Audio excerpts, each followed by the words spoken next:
कैसे बाड़ू तू?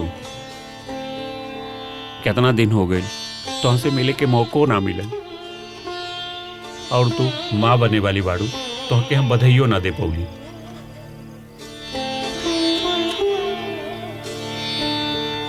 अर्जुन, हमरा के ना बहुत घबराहट हो रहा बा। हमरा के बहुत अकेलापन सा महसूस हो रहा बा। अब से अकेलापन महसूस ना हो। हम सच कहता नहीं। तो यहाँ कैसे? हाँ, हम बहुत दिन से अलग अलग ब्रा देखत रहने, और इहो बात पूछे खातिर हम यहाँ आई नहीं।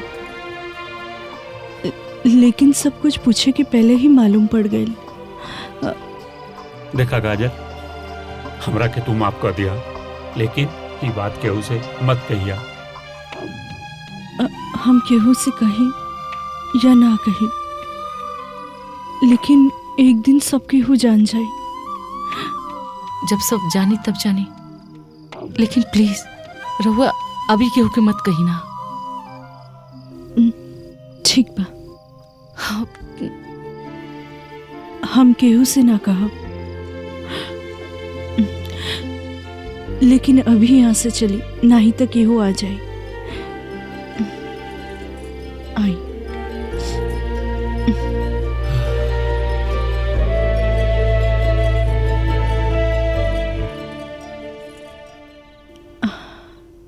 रहुआ बहुत किस्मत वाला बानी जे रहुआ के इतना अच्छा पति मिलल बा। हमसे ज्यादा किस्मत वाला था आप बानी, जे आपके इतना प्यार करे वाला पति मिलल है। हमार पति? अरे हमार किस्मत में कहाँ पति लिखल बा।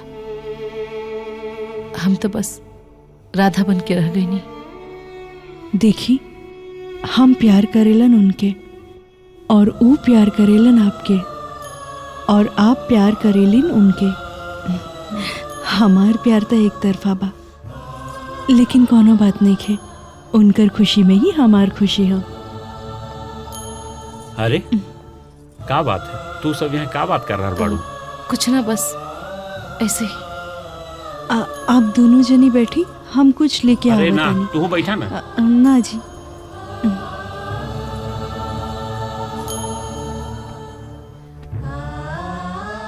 एक बात कही का?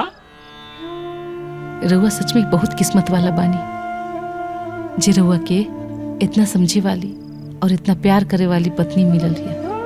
ये बात तो सही कहता हूँ, सही में हम बहुत किस्मत वाला हैं। तोहरे जैसन हमके सुंदर पत्नी मिलल। पत्नी? हाँ। अरे हम कैसे पत्नी हो सकीले? हमरा तो शादी भी ना भइल तारा से। शादी हम करवा देब।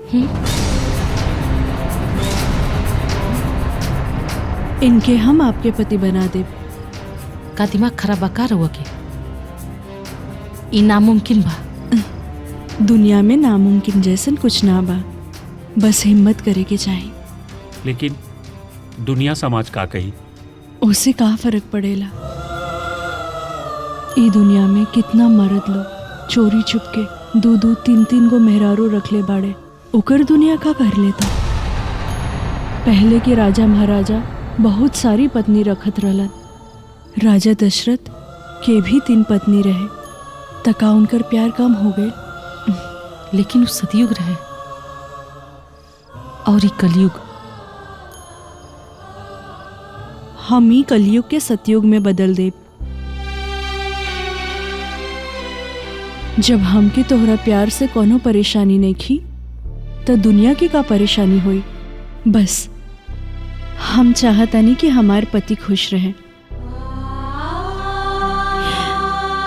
और इनकर खुशी में ही हमार खुशी बा।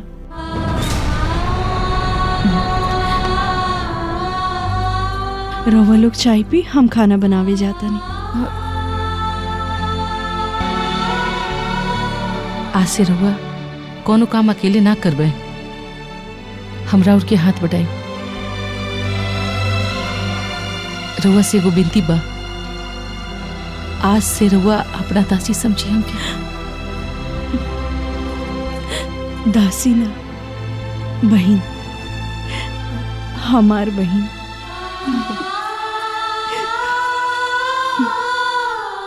तो हर जो रिपोर्टिया रहे ना सासू माँ वो गलत रहे।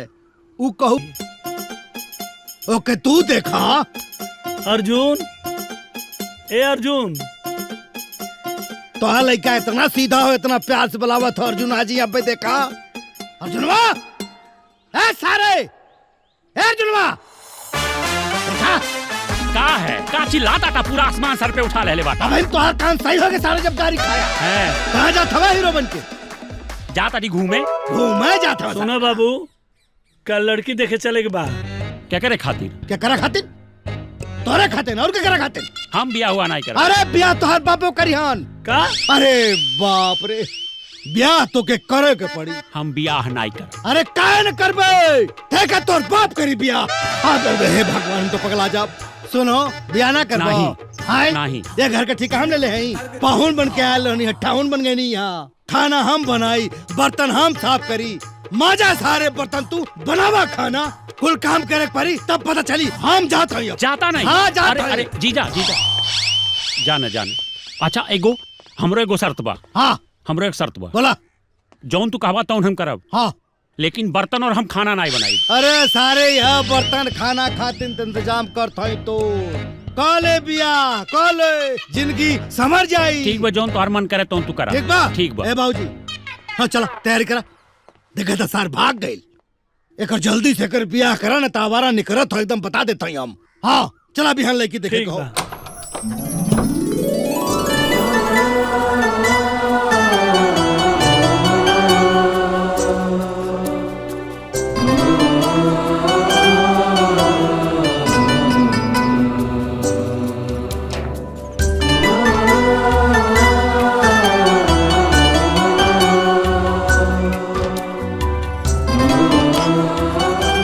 बैठा बेटी बैठा। अरे वहाँ ना एक कुर्सिया पर बैठा।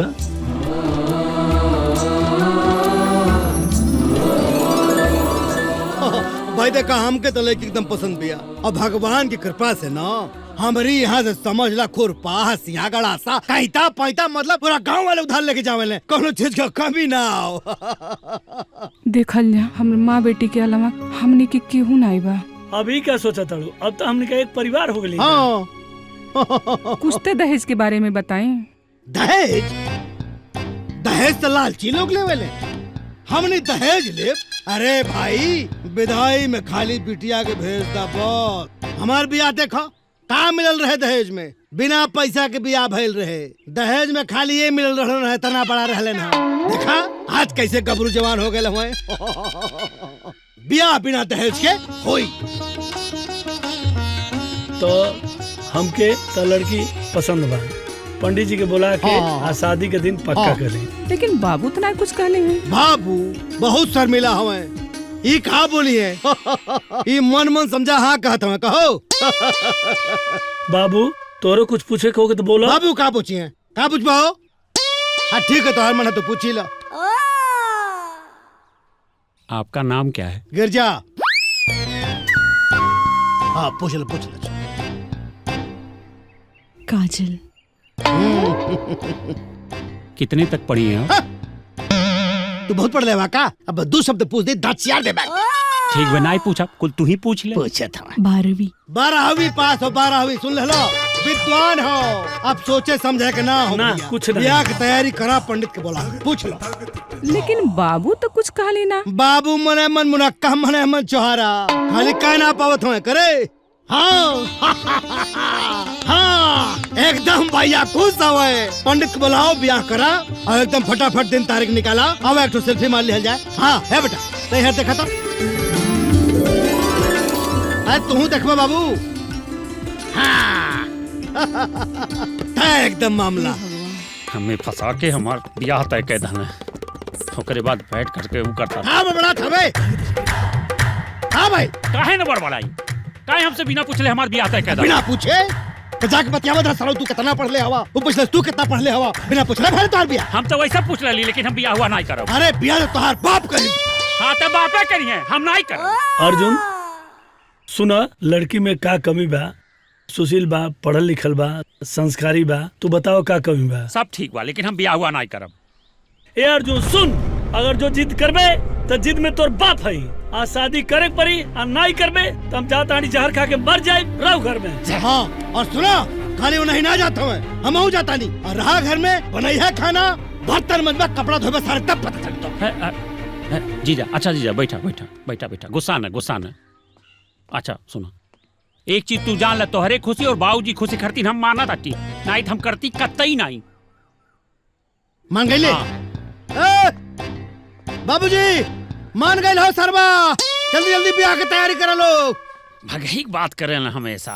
ओम नारायणी नमस्तुते। गांठ बांध दीजिए। हो गई पंडित जी। अक्षत लीजिए। सर्व मंगल मंगल्ये शिवे सर्वदा साधिके शरण्ये त्र्यंबके गौरी नारायणी नमस्तुते। कलश पे डाल दीजिए।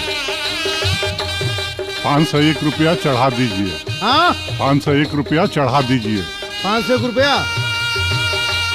500 रुपया तो हो, 1 रुपया ना हो। है तो लगे हर 1 रुपया। ना जीजा, हमरे लगे ना बा। आजकल बड़े जन के लगे 1 रुपया ना रहला। मारे बचवर सारे मुंह फाट जाई। बड़े बड़े लोगों के पास करोड़ों रुपया रहला, 1 रुपया की बात करता। सही। 1 रुपया ना बा महाराज। हाँ, तो गूगल पे कर दीजिए जजमान। गूगल पे। गूगल ला पकड़ा। डिजिटल हो गई बा आजकल। लो ला हो गई। अभी टों से नहीं बोला। हाय, इसमें टों से नहीं बोला है। तो बोली तो नहीं बोल रहा। अब कैलेश। हाँ हाँ। मंगलम ये तो था। भगवान विष्णु मंगलम। शादी ब्याह के भी पंडित लोग के ठिका दे दो। मंगलम। हाँ सही है बा। 1 रुपया छुट्टा तो नहीं हुए पड़ी। अजीत जी को भी ना देख पड़ी। ओम जयंती मंगला काली भद्र काली कपालिनी दुर्गा क्षमा शिवा धात्री स्वाहा स्वाधा नमस्ते।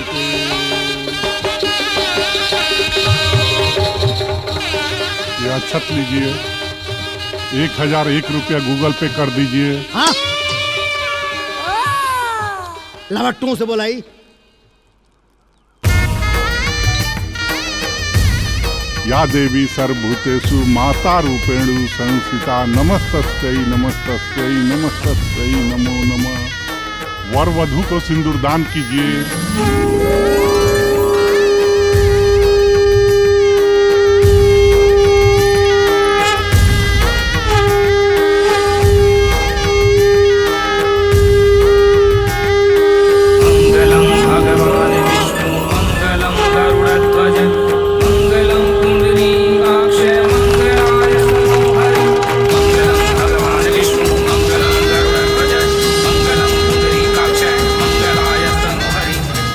वर वधू को मंगलसूत्र पहनाएं।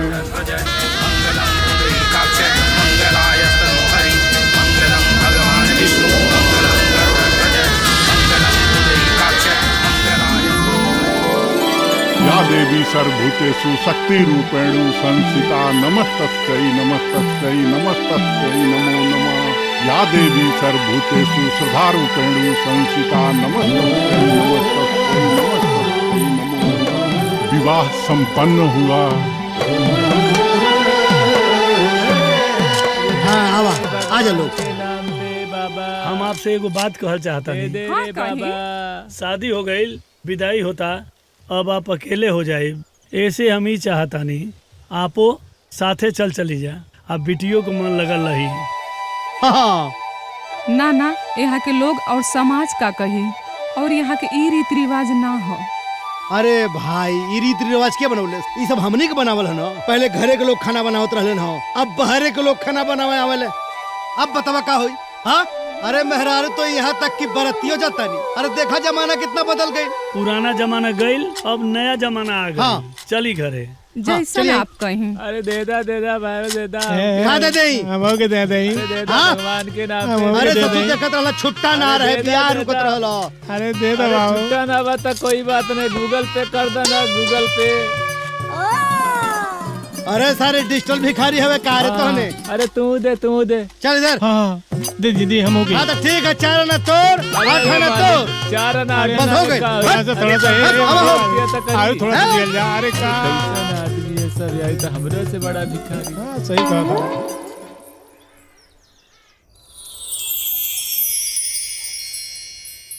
हाँ बेटा जाओ अजाब वहाँ देखा था दुल्हन इंतजार कर थी सुहाग रहा था जावक परी जा कहले रहला बियाह करे के ना कई लहली अब हम कुछ नहीं करब सुहागरात ना मना पागल वागल हवे कार साथ मार मुंह फट जाई तो जो अंदर नहीं जाई कान जेबे पैसे हाय हाँ जा काहे खड़ा बारे जा सुहाग रात मनावा। सुहागरात नहीं मनाई सुहाग रात तय का तोर बापों में नहीं है का तू काका करत हवा बतियावा हम है काका करता हूँ। जा महाराज जाए ऐसा लड़का है खानदान में मिल जान मारा तो हर मुंह फाट जाई जा अंदर तू है कह के हमें परेशान करेला हट चल चल अंदर हट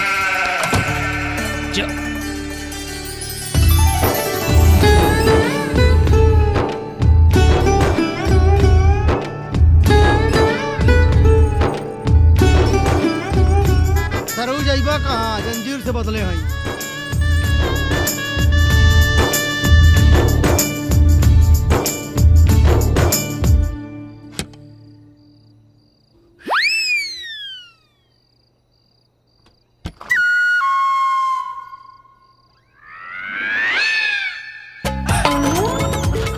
सार पे तीन आदमी जाके खड़ा होके सार जैसे बुद्ध बन के खड़ा है। अब मैं बताओ हट हट खड़ा क्या है सारे वॉचमैन नहीं करे खातिर भजनी हो मुन्न महेश खड़ा हुआ करे पागल हवे कारे तोर मेहरारू बैठल हो जाके बैठ हो जा जाओ हट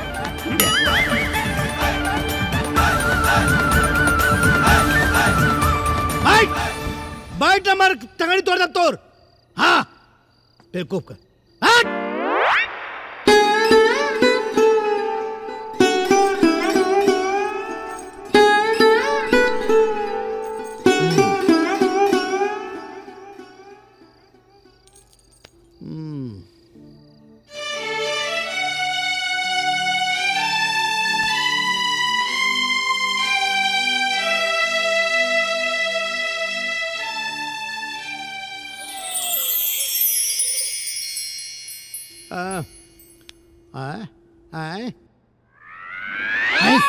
अरे सरवा भाग गई का आए दुल्हनिया कहाँ गई हाँ? हाँ?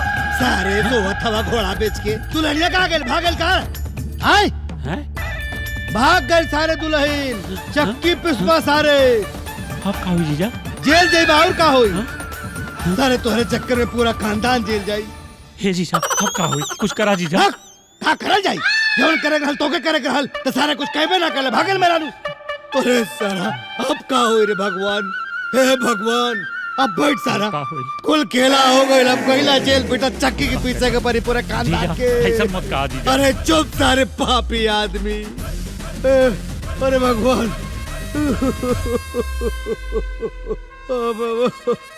जीजा जी चाय अरे गोर लगता है जुग जुग जिया गोर लगता आई घर के फाटल किस्मत सिया दुल्हन खूब खुश रहा हम तो घबरा गए रहनी हो का गजर गजर मुंह देखा तारे सारे तू कुछ सिखा पिया चाय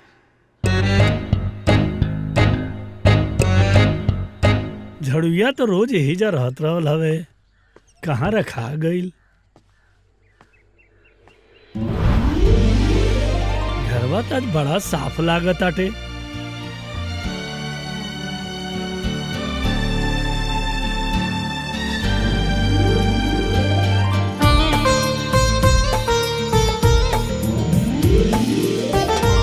बाबूजी गोर लगता है खुश रहो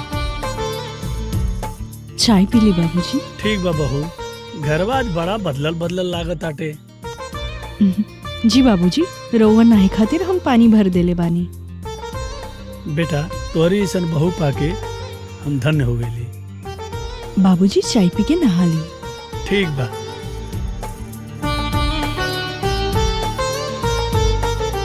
चला भैया तनी बर्तन साफ कर ली बर्तन हे महाराज बर्तन तो साफ हो गई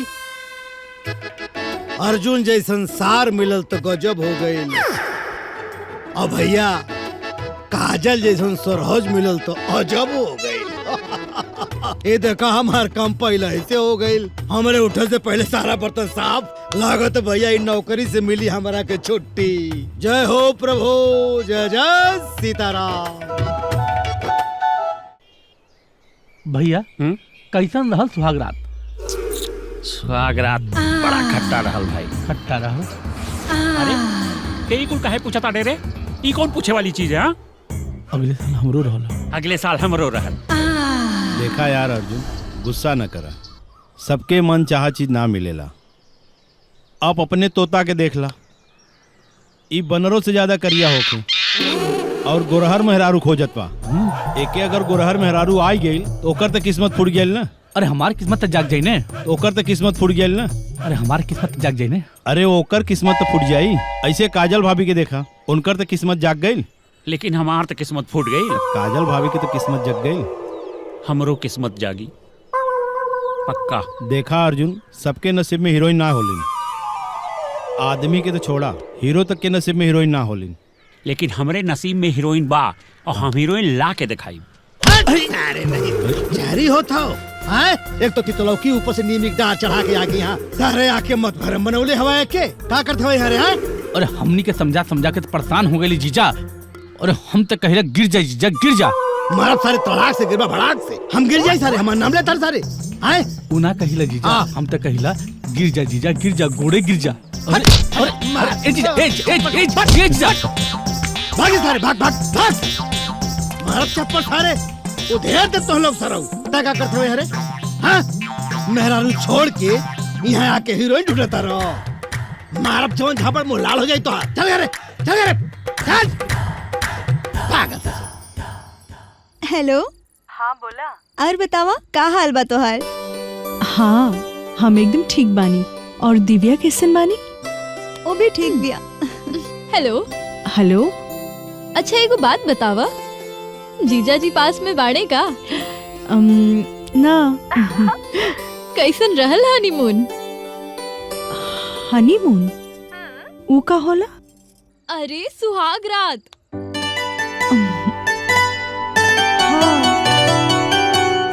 बढ़िया रहल।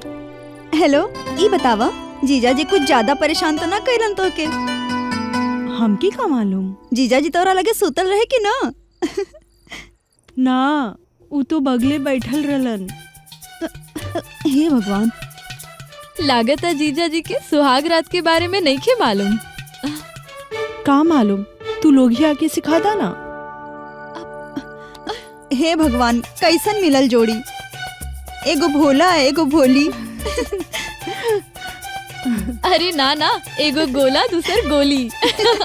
शुभ शुभ बोली, चुप। ठीक बा। हेलो। चल मार फाजी बुतल, चल अंदर। हम ना जाब। ना जाबे सारे बियाह का कैला मार मार। तू हमार बियाह करा दे। और क्या कहता? तू काहे जित के हमार बियाह करौला? हां अच्छा लड़का हमारा तो जबरदस्ती बियाह हो गया तो। हां चुपचाप जाना तो मारा खून निकल जाए। हम नहीं जाब। अरे जाई बा कैसे ना हम जाई है तो तोहरा पापा ला गइल भाई तोरी के। गोड़ लगतानी जी। रहुआ बैठी।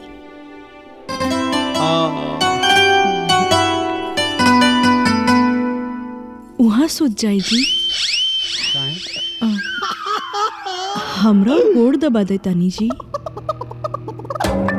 ओकर जरूरत नहीं खे, हम सुत जाता थी तू सुत जा ना तो हम उठ कर रात भर सूते ना दे। अरे तू रहे दे ना, ये कुल का कोनो जरूरत नहीं खे, तू सुत जा। पागल सा तो। पहले आप सुत जाई तब। हमार माई कहत रहली है पहले पति सुत जाई तब जाके सुती है। अच्छा हम सुत गईली माई, तू रहे दे। माई ना हमरा और पत्नी है जी। हाँ भाई तू हमार पत्नी हो, तू सुत जा, तू सुत जा। हाँ ऐसे कैसे सुत जाए जी? जब तक आप नहीं खे सुतब तब तक हम कैसे सुत जाए? धीरे धीरे इन्हन के एकदम प्यार जागी मन लागी तो आगे वाला भी हो ये जाई। जा सरऊ हटब ना हम यहाँ बता देते। हमार माई ये कहत हे रही माई है। माई तो आ रहा नाई कुछ कहते हाल की जौन बा की पति का आज्ञा माने के चाहिए। हाँ कहत रही है ना, और इहो कहत रही है कि पति के खूब सेवा करे के चाहिए, काहे से पति के चरणों में ही स्वर्ग होला। ठीक बा तू स्वर्ग में रहा हमके सूते दे।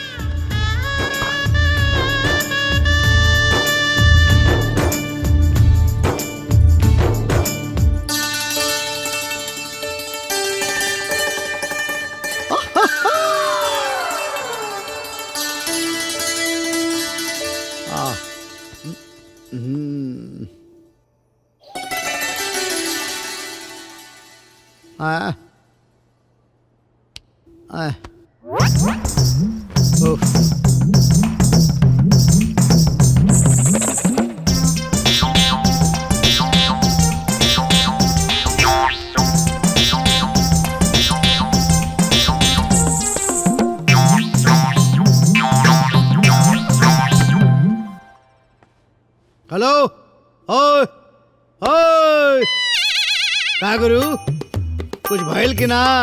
का भाई? हाँ अरे कुछ कहले है कि ना?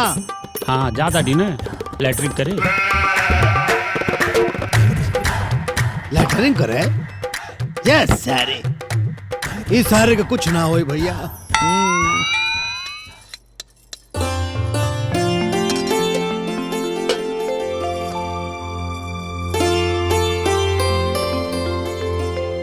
अरे ए बहू जी लाओ खाना हम लेके जाते हैं। हाँ ठीक बा ठीक बा।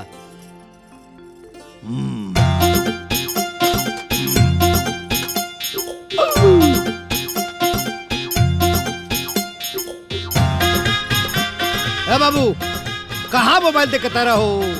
ला खाना खा ला भूखाइल हो बा खा ला। क्या बात है जीजा जी, आज बड़ा प्यार से खाना खियावा ताड़ा। प्यार से? तो अब तक का दुश्मनी से खिया उतरनी है? नहीं दुश्मनी से नहीं खिया उतरला है, लेकिन काजल से पहले यार कुछ आज कुछ विशेष है बा। तो और दिमाग खराब हो गया का? पहले खाना खा जल्दी से खा। ना ना ना ना हमें आज कुछ जरूर दाल में अरे काला कुछ दाल में काला ना हो, खाना खा पागल। हाँ अरे भाई जल्दी से खा ले। हम नहीं खा भाई, हमें कुछ अरे काहे ना खाइबे? हमें कुछ हाँ। दाल में आज काला लगा। दाल में काला लगा तो पागल कह के खाओ। ना ना ना हाँ? हम नहीं खा। ये पहुना उ नहीं खाता तो हमें के दे दे। अरे तू का खा रहा है? अरे पगला खा ले तू खा ले। अरे सर कुल गुड़ गोबर कर दे। हलो हाँ आइडिया।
तो नौकरी लग गए हो और बिहान जाके नौकरी अपन ज्वाइन कर ला। कैसन नौकरी?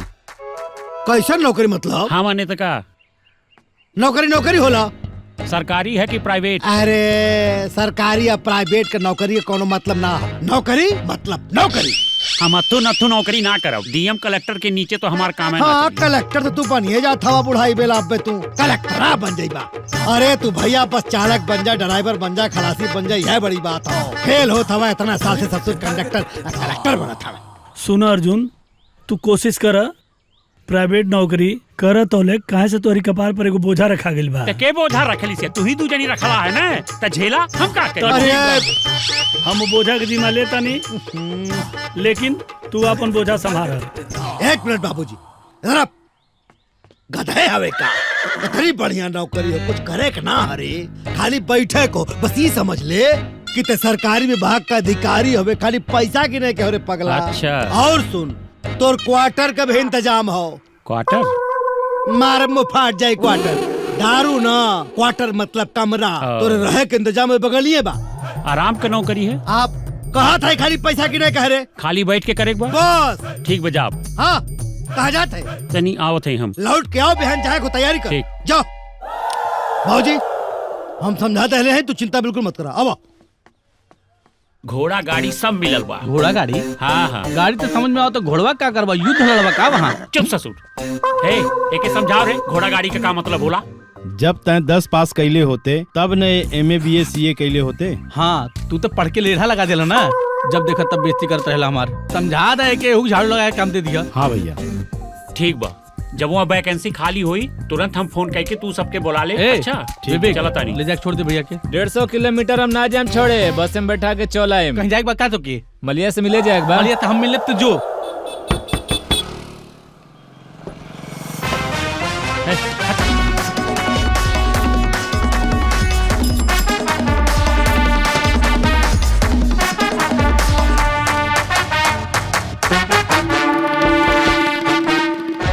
ये सब जो लाइन में लगल बाना सबसे पैसा ले है ना? हाँ साहब, 2 रुपया सबसे ले ले बानी। का 2 रुपया?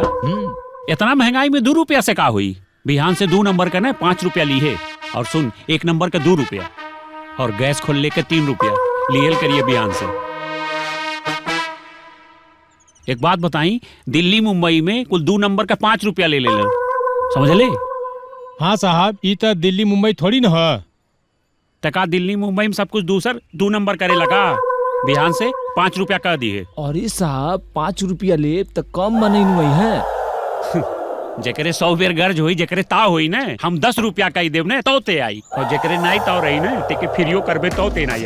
धन्य हो साहब, आप जैसा मंत्री जौन आदेश के हो जाई ना, उ देश के भंटमार हो जाई। ये ससुर भंडमार नहीं, अर्थव्यवस्था 1 नंबर का हो जाए। सुन, जाके कस्टमर खोज, लेटरिन वाला स्कीम दे, बापे के साथे बेटवा फ्री कर, जीजा के साथे साली फ्री कर दो। ठीक बा साहब। जाए जीजा।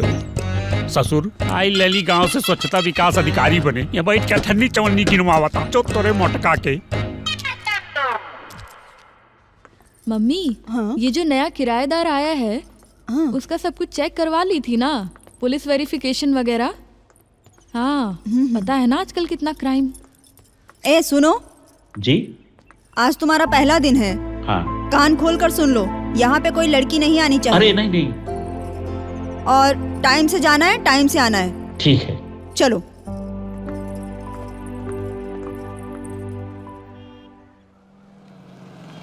ए भैया भैया 2 मिनट करो करो का। अरे दादा, बस 2 मिनट में पूरा कहाँ से आ गई?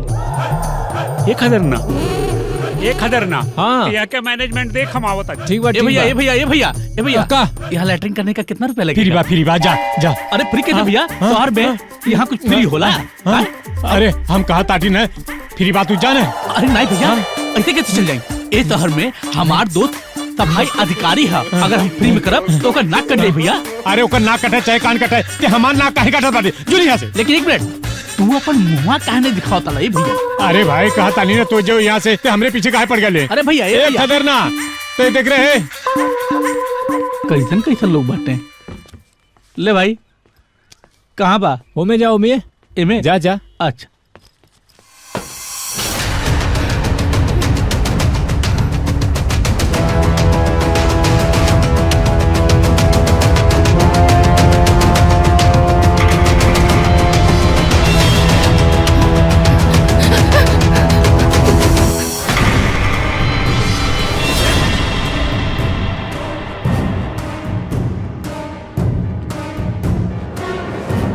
इधर से कोई लड़की गई है क्या? ना। चल उधर गई होगी। हाँ चलो।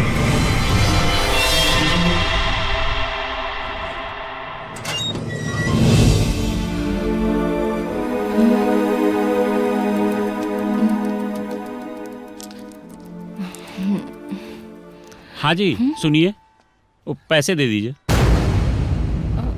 किस बात के पैसे?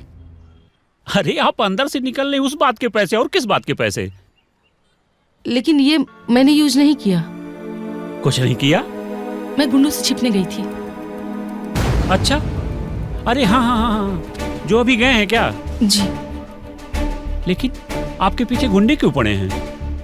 फिलहाल मैं बहुत बड़ी मुसीबत में हूँ। अगर आप मेरी मदद कर देते तो बहुत अच्छा होता। मदद? मगर कैसे? ओ, मेरे माँ बाप मेरी शादी जबरदस्ती किसी से करा रहे थे, इसलिए मैं घर से भाग आई और ये गुंडे मेरा पीछा कर रहे थे। तो अगर आप बस एक रात आज के लिए मुझे अपने घर में जगह दे दें, मैं कल चली जाऊंगी। हाँ ठीक है, लेकिन सॉरी, मेरे कमरे में लड़की अलाउ नहीं है, मैं नहीं ले जा सकता आपको। लड़की तो अलाउड है। हाँ अलाउ है। हाँ एक आइडिया है मेरे पास। आइडिया? हाँ बताइए।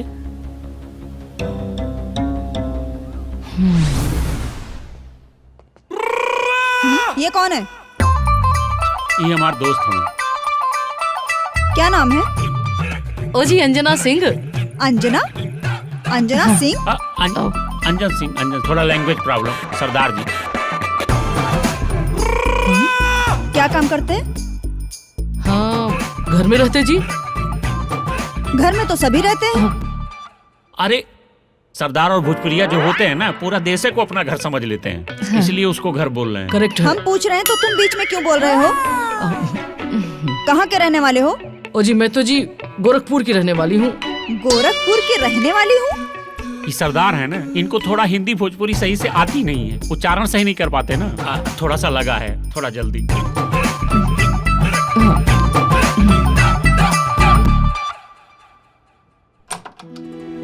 आओ बैठा।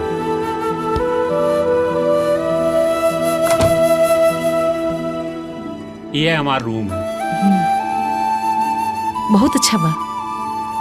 अच्छा, चाय वगैरह लाई? हाँ ना, चाय पानी तो बस हमरा के कुछ कपड़ा मिल जाए तो हम ये कपड़ा बदल लेते। हाँ हाँ बाय ना, हमार लेके आओ तनी। हाँ।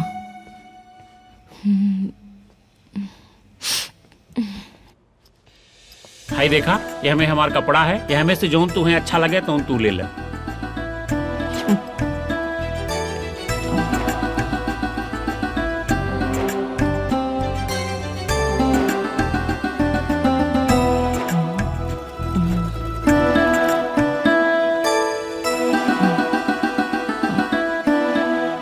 ये ठीक रही ना? ठीक बा, बदल ले।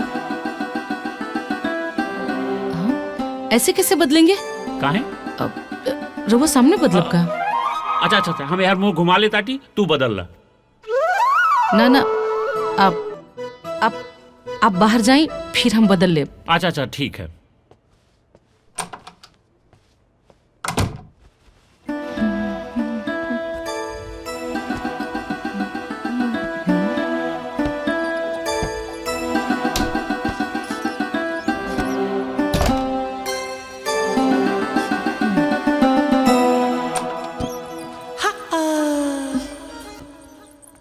सत श्री अकाल पाजी। जी सत श्री अकाल जी, सत श्री अकाल। तुसी ना बड़े सोहने लगदे हो। थैंक यू जी, थैंक यू। रब दी सौ इन्ना सोहना मुंडा कदों वेखिया ही नहीं। मतलब आप कहना क्या चाह रही हैं? मैं सच कह रही हूँ, मैनू तेरे नाल इश्क हो गया सी। मैं कुछ समझा नहीं, आप क्या बोलना चाह रही हैं? आप सरदार हो फिर भी आपको पंजाबी नहीं आती है?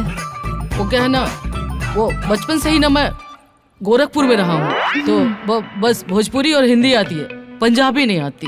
कोई बात नहीं, मैं हूँ ना, मैं सिखा दूंगी। ये मेरा फोन नंबर है, कॉल का इंतजार रहेगा।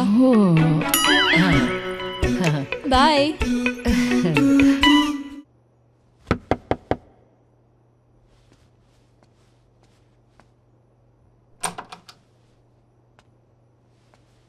इतना टाइम काहे लग गई ड्रेस बदले में?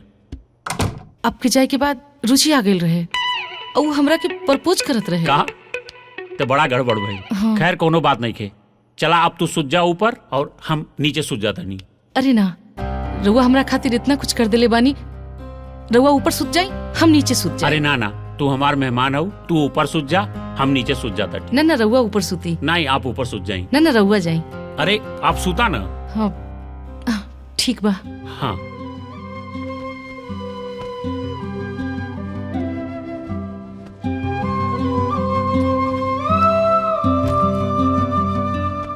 ली तकिया ली।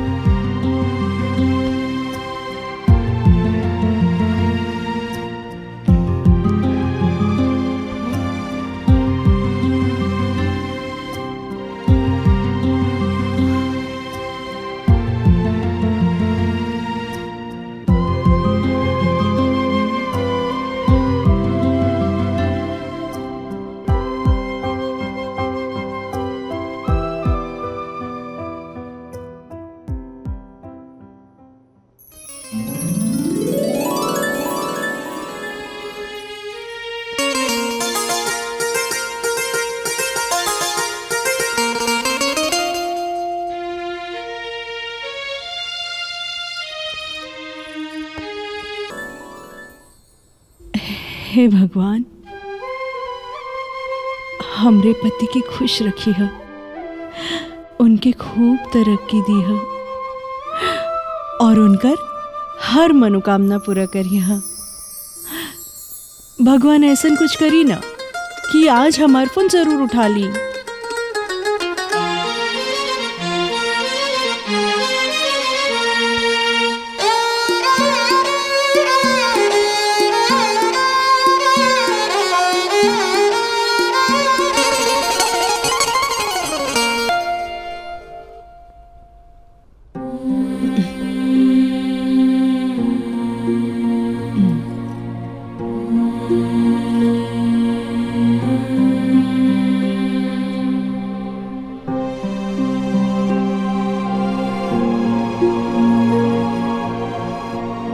हमार फोन काहे नहीं उठावेला?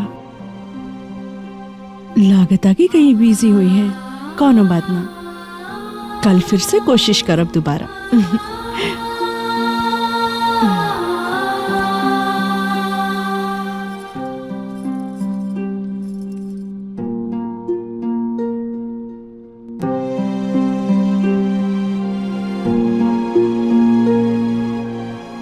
अब इन ते उठबे ना कैली। सरदार जी, ओ सरदार जी,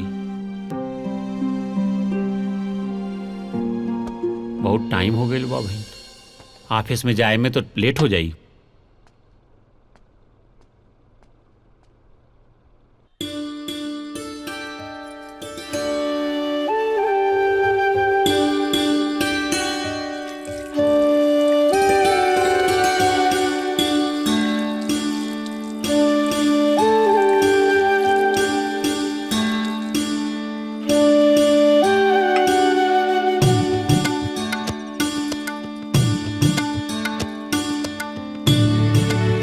हे भगवान जी, हमरा पति के सुखी रखी है, उनकी तरक्की दी है, उनका हर मनोकामना पूरा हो। जय भोलेनाथ।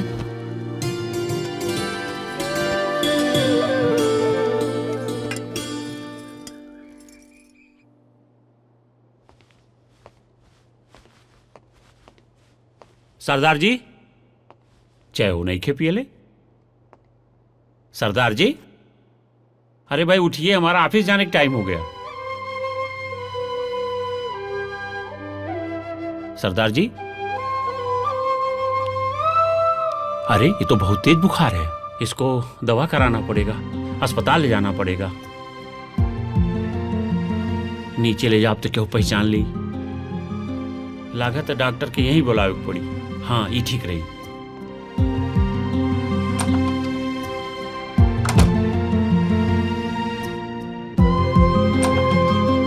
आई डॉक्टर साहब। सरदार जी, हाई उठा तो हाई देखा डॉक्टर साहब आइल बाटे।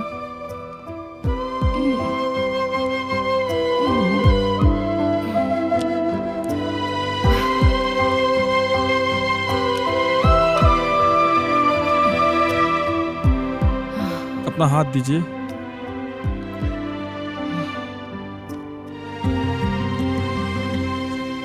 देखिए इनको बुखार बहुत तगड़ा है। अच्छा। और हमें इनका ब्लड टेस्ट लेना पड़ेगा। हाँ हाँ लिख दें डॉक्टर साहब।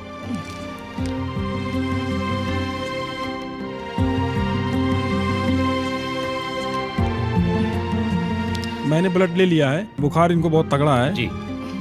और मैं दवा लिख दे रहा हूँ। इनका अच्छे से देखभाल करना पड़ेगा, ठीक है? हाँ। इनका देख रेख थोड़ा सावधानी से करिएगा, ठीक है? अच्छा साहब।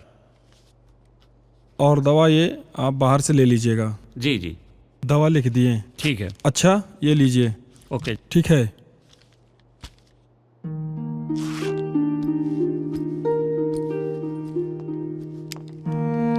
ठीक है, हम अब दवाई लेके आवत नहीं, ठीक बा?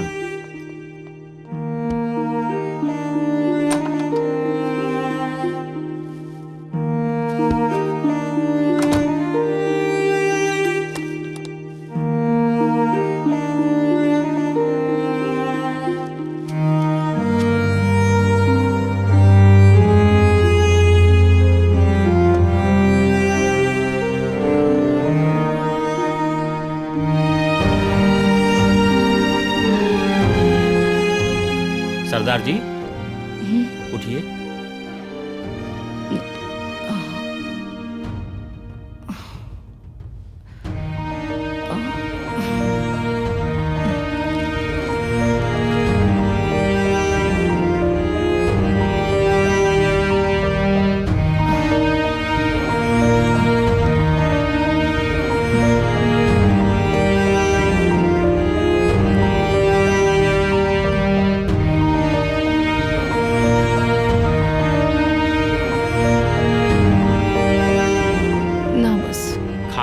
कमजोरी आ गई, दवाई भी खाए वो ना। अच्छा ही खा ले, खाली चाय पिया। अच्छा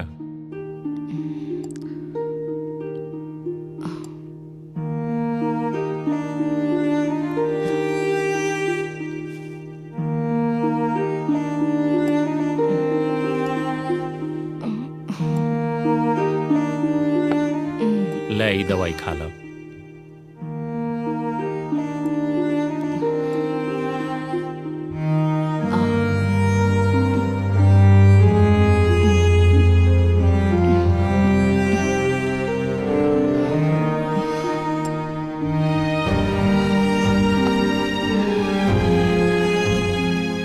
अब तू आराम कर। हाँ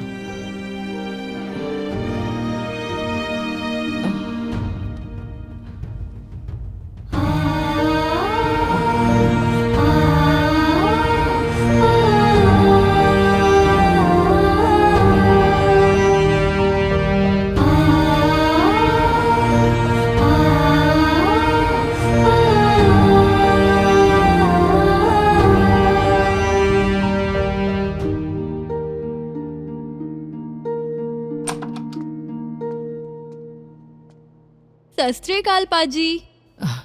सत श्री अकाल जी, सत श्री अकाल। मैं कल से परेशान हूँ आपको देखने के लिए। क्या हो गया आपको?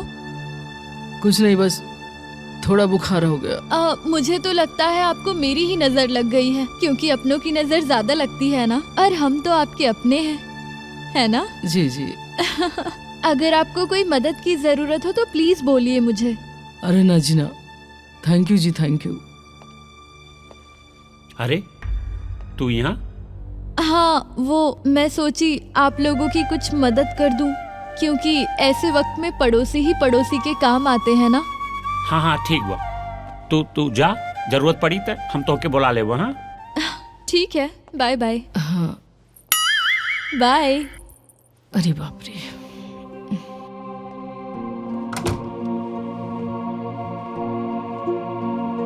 ले तू कुछ खा ले। अभी हमार मन नहीं करत। अरे ऐसा कैसे हो सकेला? 2 दिन से कुछ खात नहीं खे बाटू, खा ले ना, नहीं तो दिक्कत हो जाएगी। तो यो खाएगो ना। तारा के ऑफिस नहीं जाएगी का? ना ऑफिस में फोन करके मना कर दिले बाड़ी ना, तो आज तबीयत ठीक नहीं के ना, तू ठीक हो जाइबू तब हम जाओ ऑफिस।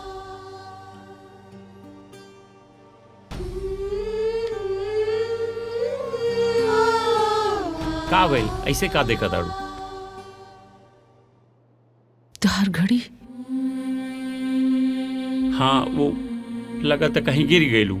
हमके मालूम बा कि घड़ी बेच के दवाई लेनी है। तारा के ता झूठ भी बोले नहीं की आवत। अरे तू काहे रो ताड़ू? कोनो परेशानी बा का? कोनो दिक्कत नहीं की, लेकिन तू हमरा खातिर इतना काहे परेशान हो रहल बड़ा? इतना सब कुछ हमरा खातिर काहे कर रहल बड़ा? आखिर हम तो हर का लागेला? तू हमार दोस्त हो और दोस्त में कोनो परेशानी नहीं के। खा। हाँ, खा।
रोआ रात भर सुतनी नहीं का?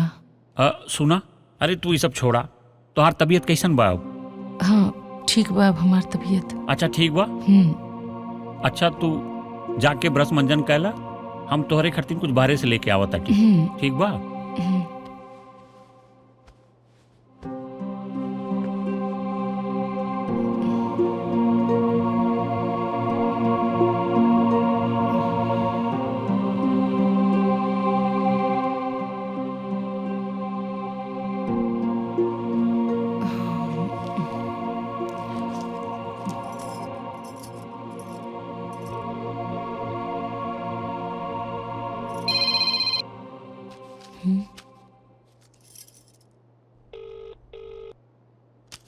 केकर फोन आ रहल बा?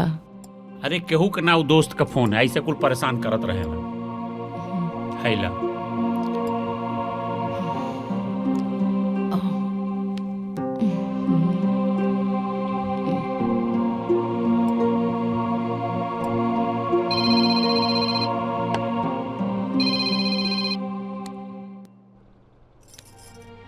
ये हमार फोन काहे नहीं उठावेलन? कहीं हमसे नाराज तो नहीं खेबा? वो हमके तो बहुत याद आवेलन। का उनकर हमारे याद नहीं आवत? ई बार जब फोन उठाए तब पूछ के रहब।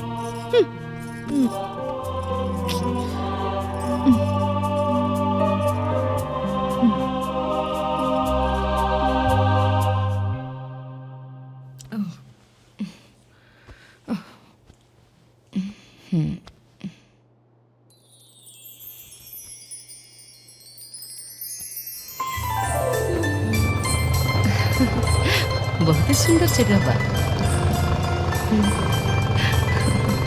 आई देखा का जमाना आ गइल बा, लइका लइका से प्यार कराता। यह नाही लड़की लड़की से और लड़का लड़का से शादियों करत बाटे। ई का कहत बा भैया? जमाना खराब हो गइल का, दुनिया बचा ले भगवान। धन्य हो दुनिया। गाड़ी साइड में रुका। ठीक बा, रोका तनी। ओई जावा।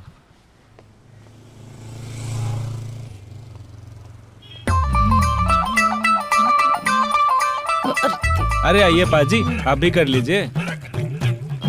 आप तो लड़कियों की तरह शर्मा रहे पाजी। क्या हुआ? हुआ? चला चलिए।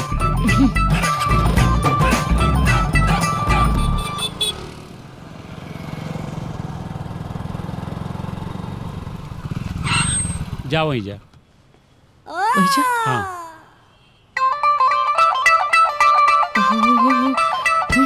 अरे अरे आपको शर्म नहीं होती? लेडीज टॉयलेट है, दिखाई नहीं देता आपको? जाइए यहाँ से। सॉरी सिस्टर, गलती हो गई। बहन जी जल्दी निकलिए, चलिए। धत करेगी। क्या है? दिमाग खराब हो गया। जेंट्स वाले में जाओ तो उनको दिक्कत, लेडीज में जाओ तो उनको दिक्कत। अरे हम सुसु करने कहाँ जाए? अरे बैठो, गुस्सा मत। तो खुले में लेके चलो जंगल में। चलो जल्दी। अरे नहीं बैठो। तो यही कर दूंगी। चल रहे चल रहे। हाँ चलो।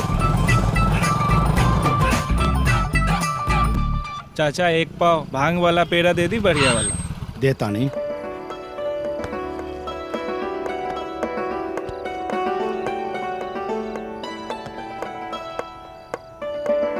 हेलो, हम मार्केट क्या आइल खाओगे? बानी। पेड़ा 100 रुपया का पेड़ा दे दो। तानी घरे तू वही बार रुका।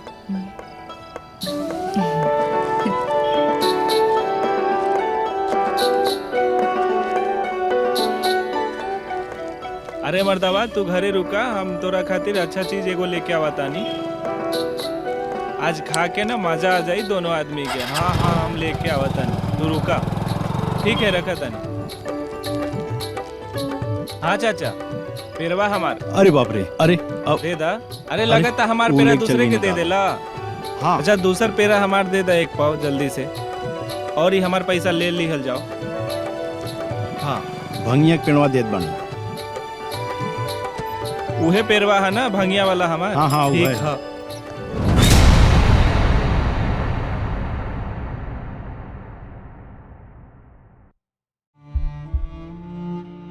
मेरे पति 18 साल की उम्र से खैनी खाया करते थे। मुझे अंदाजा नहीं था कि इससे हमारी जिंदगी पर इतना बुरा असर पड़ेगा। उन्हें कैंसर नाम की खतरनाक बीमारी हो गई है। हमारे घर में कमाने वाले वो अकेले हैं। मुझे नींद नहीं आती ये सोचकर कि भविष्य में हमारा क्या होगा। खैनी ने हमारी जिंदगी बर्बाद कर दी। खैनी, गुटखा, जर्दा, पान मसाला परिवार तबाह करते हैं। तंबाकू आज ही छोड़े। सहायता के लिए 1800-112356 पर कॉल करें। अध्ययन बताता है कि धूम्रपान छोड़ने के 20 मिनट बाद आपका रक्तचाप सामान्य हो जाता है। कुछ ही दिनों में आपके शरीर में निकोटीन की मात्रा कम हो जाती है और 12 महीनों में हृदय रोग का खतरा भी आधा रह जाता है। लेकिन अभी धूम्रपान की वजह से आप दिल के दौरे के बेहद करीब हैं। बीड़ी सिगरेट का हर कश जानलेवा है। तंबाकू आज ही छोड़ें। मदद के लिए कॉल करें 1800-112356।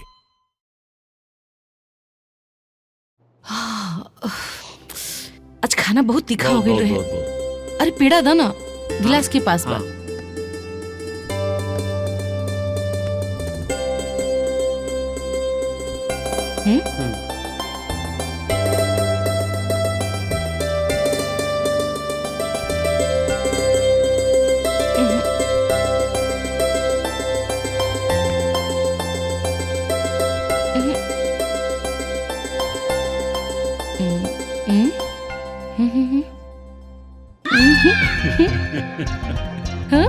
क्या हो गई? अरे क्या हो गई? तू हंसत काय बड़ा? तू काय हंसत आडू? हम हंसत नहीं, तू हंसत बड़ा। अरे तू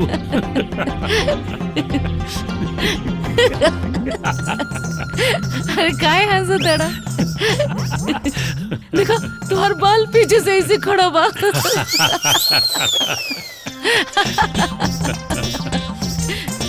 अरे देखा तुम्हारे शर्ट के अंदर से ना तुम्हार पेट झांकता।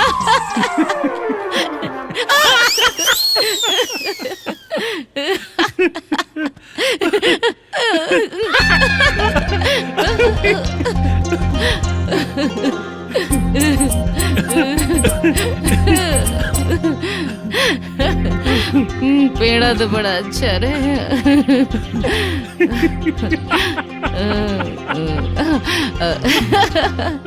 कंबल खींच ला। चलो।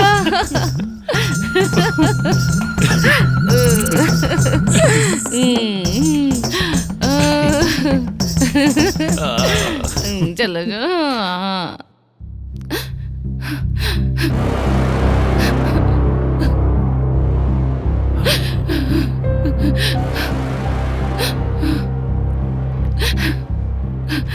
का भाई काहे रो दरू? जैसे जैसे तोहरा के कुछ मालूम नहीं खे। अरे हमरा के का नहीं खे मालूम? शाम रात में तू हमरा संगे का कइला? अरे हम का कइलिए तोहरे साथे? रात में तू हमारी इज्जत काहे लूट लेला? अरे हम केकर क्रिया खाई? हम ऐसा कुछ ना कइलिए। इतना भोला बनने के कोनो जरूरत नहीं के। आखिर तू हमरा साथ ऐसा काहे कइला? हाँ देखा हमसे गलती हो गई, हमके तू माफ कर दा।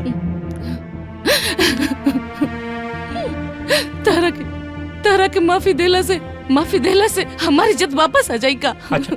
अच्छा तू रोवा ना, जौन तू कहबू तौन हम कर।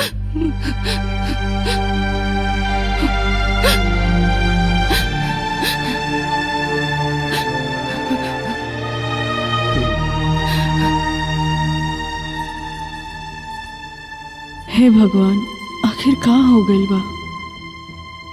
वो हमार फोन काहे नहीं के उठा रहल बाड़न? कहीं हमसे कुछ गलती तो ना हो गइल बा? वो सही सलामत तो बाड़े ना?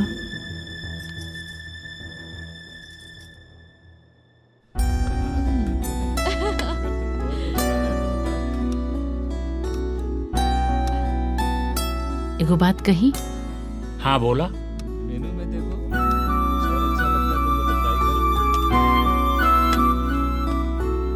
अब का कहीं पता भी न चलल कि कब कैसे तोहरा से प्यार हो गई। मैं भी टेस्ट करती हूँ। जाना था वह हाल तो हमरो हुआ। हमार सपना रहल कि तोहरे जैसन कोनो परी मिले, और हमके का पता रहल। हम तो कोनो सपना में भी ना सोचले रहली कि हमरे किस्मत में तू आ जाइबू। यकीन ना होता।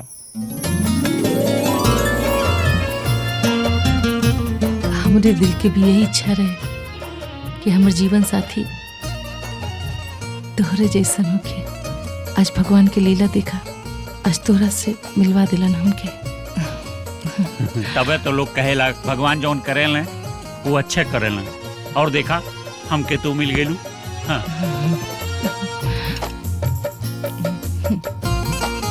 ए जी, भगवान हमनी के ना हाँ हाँ हाँ। देखी सपना पूरा कर दिहलन।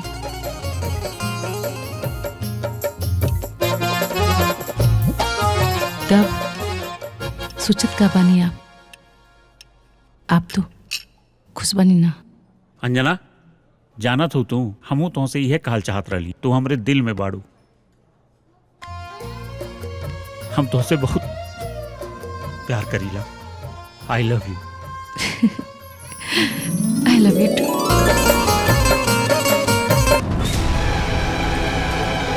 ए भगवान, ई कैसन सपना रहल? वो ठीक तो बाटन ना? का करी? हमार मन बहुत घबरा रहल बा। फोन करके देखता नहीं।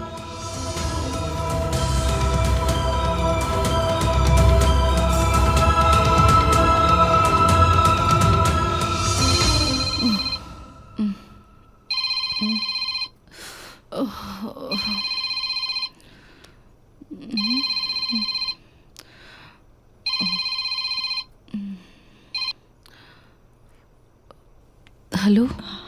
हेलो, गोड़ लगतानी जी। कौन बोल रही हैं? आपकी पत्नी काजल। हमके भुला गई नी का? पत्नी काजल? कौन? हेलो हेलो, कौन? Sorry, wrong number.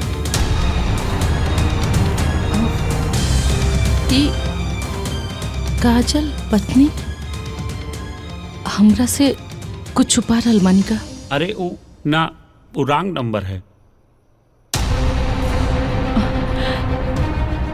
Wrong number? अलग अलग आवाज काहे? कहीं गलत नंबर तो ना लग गए?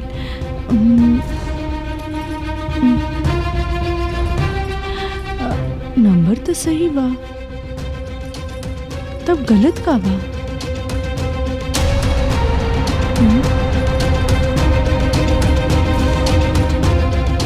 हमरा के शक हो रहल बा। ऐसे ई नंबर से बार बार फोन आवता, रहुआ ना उठावे नी। तू आराम करा, तू काहे अपन मूड खराब कर रहल बाड़ू? यहाँ हमार जिंदगी खराब होता, तारा के तार मूड के पड़ल बा। हाँ, हमार क्रिया खा के बोला, सच सच बतावा की बात का बा?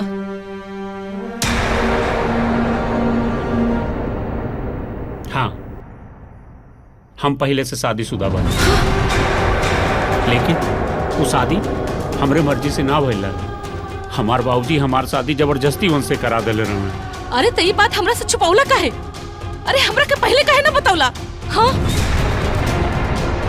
देखा तू ही हमरा के बतावे के मौका कहाँ मिले, और तोहरा के तो पता है बा, हम तोहके खोवल ना चाहत रही है।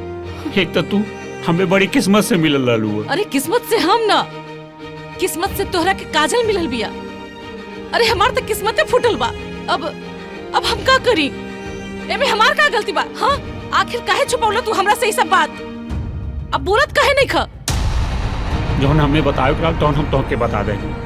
अब तू है जौन समझ में आवे तौन तू कर, लेकिन हम तोरे संगरी कोनो धोखा ना कैले बानी।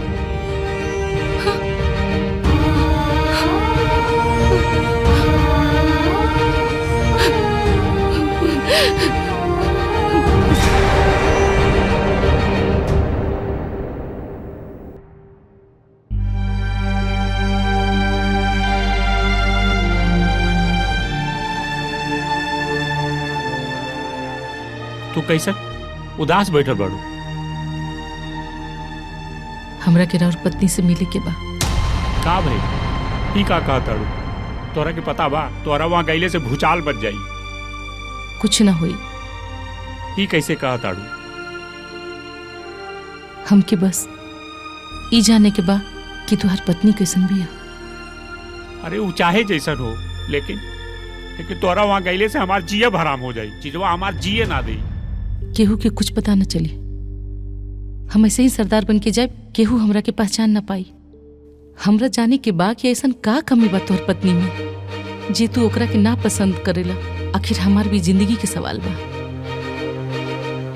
अच्छा ठीक बा, तू जाए चाहताड़ू तो चला। हाँ। लेकिन हमरो एगो शर्त बा, ऐसन कुछ करा तू वहाँ केहू पहचान न पावे। ना पहचाने? ठीक बा, चले के तैयारी करा। कहो बाबूजी, का हार जुनवा बा? कहू दिन से होकर कुछ हाल चाल ना मिलल। हेलो, अर्जुनवा आई हो गई।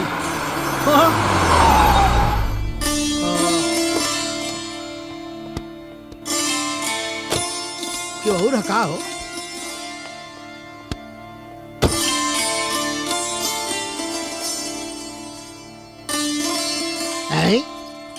सरदार, ई हमार जीजा जी हैं। प्रणाम जीजा जी। खुश रहा खुश रहा। प्रणाम बाबूजी। प्रणाम माता जी। खुश रह बाबू। खूब जिया, जी भर के अमृत पिया। आई के हा? ओए जीजा जी, ट्विंकल ट्विंकल जड्डी कार, खड़गे राशि इंदवार, 80 तोड़े अर्जुन दयार, अंजना सिंह। अंजना सिंह लड़की है का? अरे अरे अरे, अंजन सिंह अजी, अंजन सिंह। ओए अंजन सिंह तुसी सरदार? ओए सत श्री अकाल, सत श्री अकाल, सत श्री अकाल, सत श्री अकाल, सत श्री अकाल जी। जा भीतर तनी आशीर्वाद ले लो। का? अरे अपने मेहरारू के भी तनी आशीर्वाद दे दो। अरे तो के पति ना भगवान की पूजा करे लियो क्यों?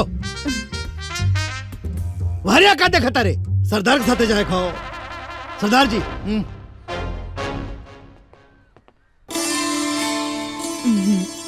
गोड़ लगता नी जी। अरे अरे नाजी नाजी, अरे हम तो आपकी छोटी बहन जैसी हैं। छोटी बहन? अरे सरदार हो ना, छोड़ देवर। हाँ जी हाँ जी। आई आई अंदर आई पानी पी।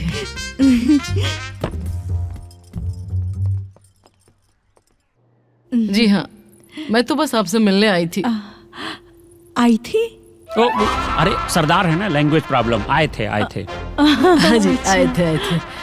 ओए सरदार जी। हाँ जी। आइए चलिए। किथे जी? अरे किथे मतलब अंदर सोने चलते हैं। अच्छा सोने। हाँ चलिए आइए, साथ में सोया जाएगा। लेकिन कहाँ? हमारे साथ। आपके साथ? हाँ क्यों, क्या हुआ जी, कोई प्रॉब्लम? ना, ये तोरे संगरी ना सुती है।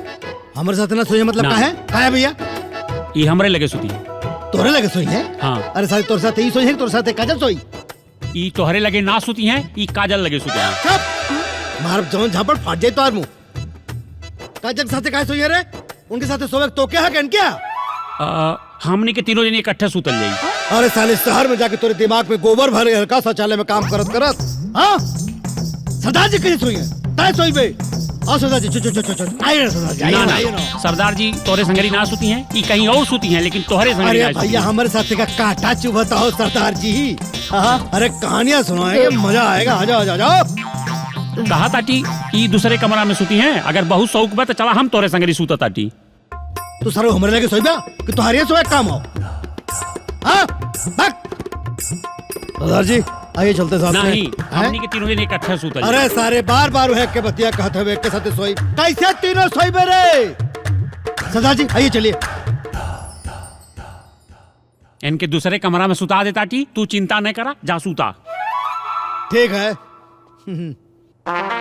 सब समझ गए सरदार जी। वैसे आदमी बुरा नहीं हूं मैं। सत श्री अकाल जी, गुड नाइट। तो कहते गिरा के मारा। अरे जा अंजन जी, चलिए आपका दूसरे कमरे में बिस्तरा लगा देते हैं, आप वहां सोइए। चलिए।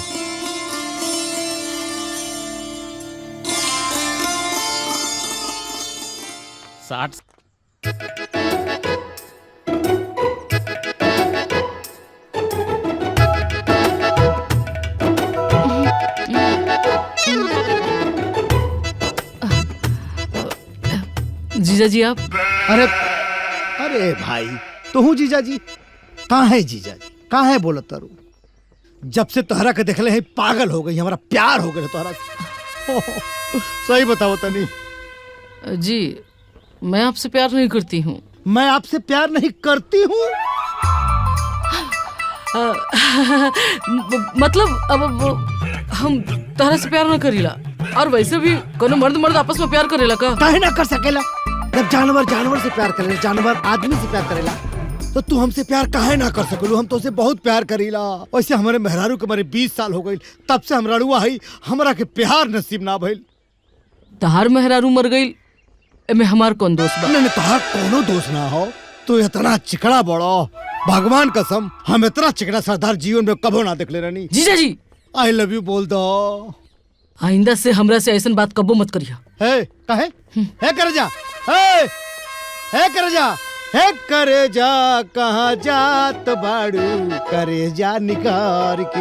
है कर जा, कहाँ जात बाड़ू हो?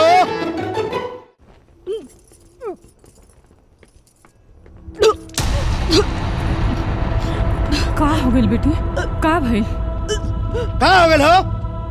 हाय पता नहीं। हाँ 1 मिनट। हेलो, हाँ डॉक्टर साहब, तो जल्दी आओ, तो देखा बहू की तबीयत खराब लागत था, जल्दी आओ। हाँ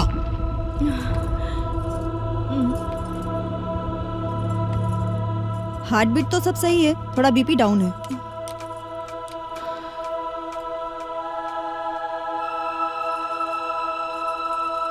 चलिए डॉक्टर साहब आपके हम छोड़ दें। आई कल रिपोर्ट दे दूंगी। देखिए हाँ। आपकी बहू माँ बनने वाली है, थोड़ा उसका अच्छे से ख्याल रखिए।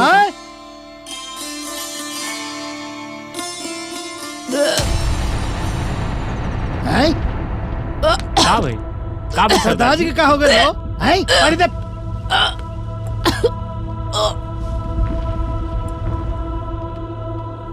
क्या सरदार जी का हो गए? और दिन भर घूमा टक टक टक टक टक बगीचा में? हाँ लू लग गई होगी। तो देखा डॉक्टर साहब देखा तो। हाँ ठीक है, एक बार चेक कर लेती हूँ इनको भी। हाँ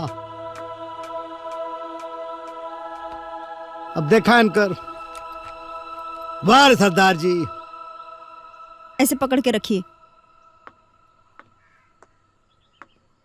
सरदार जी का खून बहुत पतला है।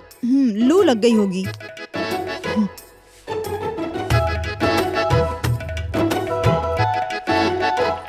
मुबारक हो सरदार जी, प्रेग्नेंट हैं। सरदार जी प्रेग्नेंट है? सरदार जी माँ बनने वाले हैं? हाँ? कौन माँ बनने वाला है? सरदार जी प्रेग्नेंट हो गई है? ये कैसे हो?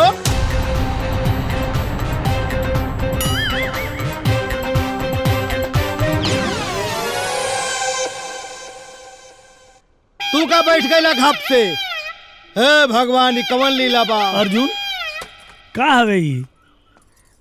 है ये का होता? हाँ देखा यार खेला हो गई। अरे साला पूरा घर में प्रेग्नेंट होता का? ई का हो गया भगवान, समझ में नहीं होता है घर में का हो गइल बा। यार कोनो खेला भइल का?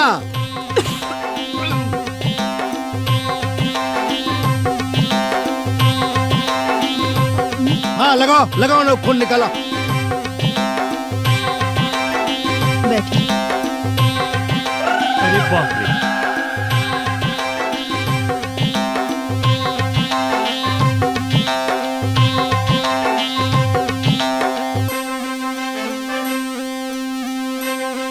कुछ समझ नहीं आया का ये का हो तो? का हो तो? अरे ई कवना जूबा भाई कि नींबू से बढ़ के खरबूजा भाई भाई काई। अब हमें क्या मालूम बा, कलयुग है, कुछ हो सकेला। कलयुग में कैसे हो सकेला?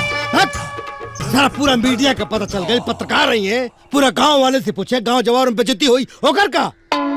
होकर जवाब तू दिया, हम कहाँ जाने? हम तो जाता है। जब कुल सारे ही के चाल हो, यह है कुल गुड़ का कूड़ा ही है हो। कराई बेइज्जती तो हर बेटवा। सरदार कैसे प्रेग्नेंट हो गई? नमस्कार, आप देख रहे हैं पीजी न्यूज। मैं प्रवीण आप सभी का बहुत बहुत स्वागत करता हूं। आज की एक ऐसी ब्रेकिंग न्यूज जिसे सुनने के बाद आप हड़बड़ा जाएंगे साहब। एगो गांव में एगो सरदार प्रेग्नेंट हो गए हैं। आइए सीधा जानने की कोशिश करते हैं। चाचा जी, आपके परिवार में एगो सरदार जी की एंट्री हुई है और वो प्रेग्नेंट हो गए हैं। पूरे टीवी चैनलों पर ब्रेकिंग चल रही है, क्या कुछ कहिएगा? का हम कभी है कहिए जो कहे कहो। क्या कहेंगे आप साहब? हमारा देश तो चमत्कारों का देश है, कुछ भी हो सकता है। अच्छा? लेकिन अब सरदार प्रेग्नेंट कैसे हुई, भगवान की महिमा है। सरदार हुई जी कि हुआ? हुआ सरदार प्रेग्नेंट हुआ। बाकी हमारे जीजा जी बताएंगे। बस हो गया, बहुत हो गया, अब जाने दीजिए, अब लोगों को जीने खाने दीजिए, अब देखते हैं क्या होता है। नमस्कार, चलिए। हाँ आइए आइए आइए। बतावा सासू माँ के तो लूह मार देले होई। रिपोर्ट दिखाओ, बतावा कहाँ रिपोर्ट हो? शीला जी भी प्रेग्नेंट हैं। प्रेग्नेंट है जी। सासू माँ ई का हे विधाता, ई का हो गया घर में? भूत घुसल का बाबूजी? हमके तो लागत हम खून चेक करा लेवे के चाहिए भैया। अब तक जो सिचुएशन पर तू कराइए ऐसा न हो कि प्रेग्नेंट होई। अरे आप परेशान मत होइए। का खून? नहीं ऐसी कोई बात नहीं है, आप प्रेग्नेंट नहीं होंगे। नहीं ना, बात साला पागल कहीं का। और शीला के नाम की प्रेगनेंसी का रिपोर्ट रहे।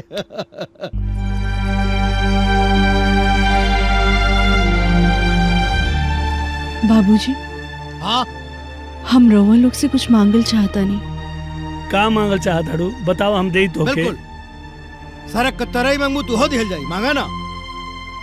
पहले वचन दी सब हमरा के। ऐसा का मांगत हो बेटी, बतावा। हम वचन देता नहीं, जौन मंगबू उ तोहे दे। हाँ प्राण जाए पर वचन न जाई, वचन हो। हम इनकर शादी करावे के चाहता नहीं। ओ हमसे करा दे शादी चौकीदार जी। ओ बल्ले बल्ले बल्ले बल्ले। ये हमेशा अपने जुगाड़ में रउआ रहे। से ना, आपन पति से। का अर्जुन? ई का कहत हूँ? भला आदमी से बियाह होला का? हाँ। ये आदमी ना माई, ये औरत है। औरत?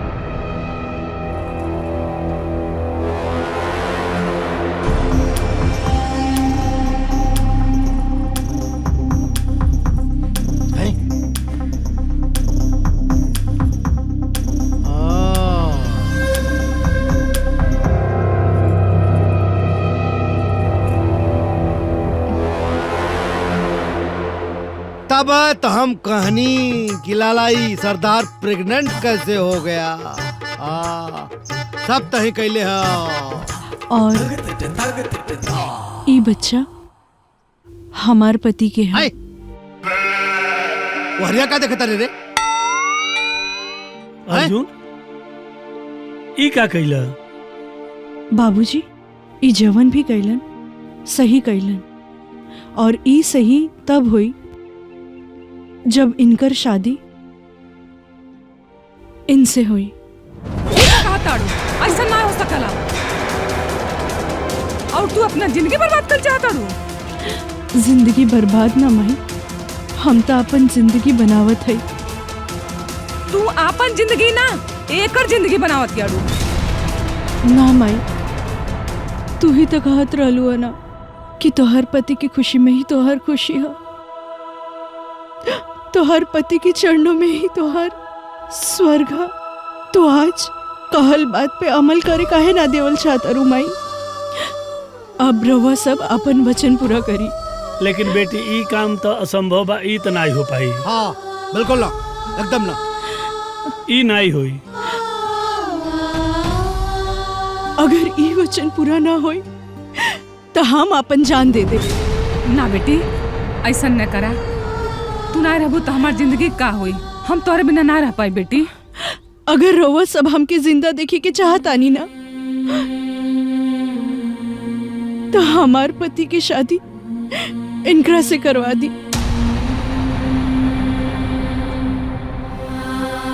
चला फिर तू तैयार होकर हम शादी करे के तैयार बने। चला तैयारी करा लो। ए जी, अब रोवा शादी की तैयारी शुरू करी।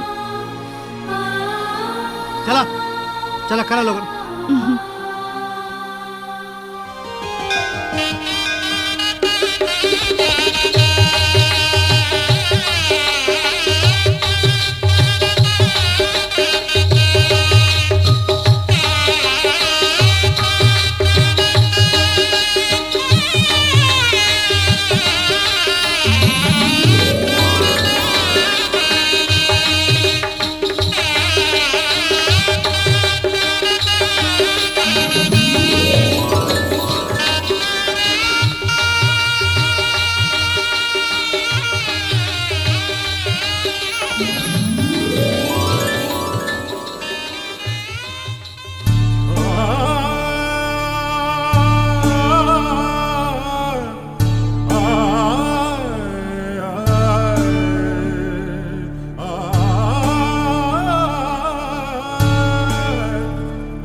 अरे बहन, तू काहे खाना बनावत तारू? जाई आराम करी। रुआ जाई आराम करी, हम अकेले काम कर ले। अब रुआ जाई। ठीक बा।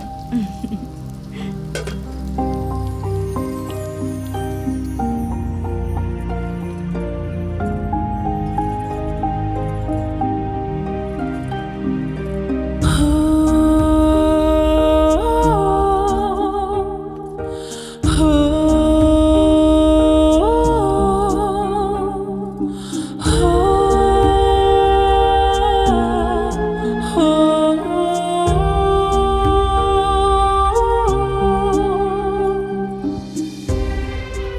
अच्छा बहन ई बतावा, अगर लड़का भइल त का नाम रखबू?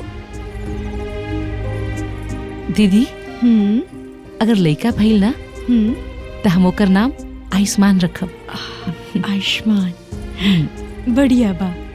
और अगर लड़की भइल त? अगर लड़की भइल तो ओकर नाम हम लड़की भइल तो अच्छा कोनो बात ना, उनसे पूछ के बताइए। ठीक बा।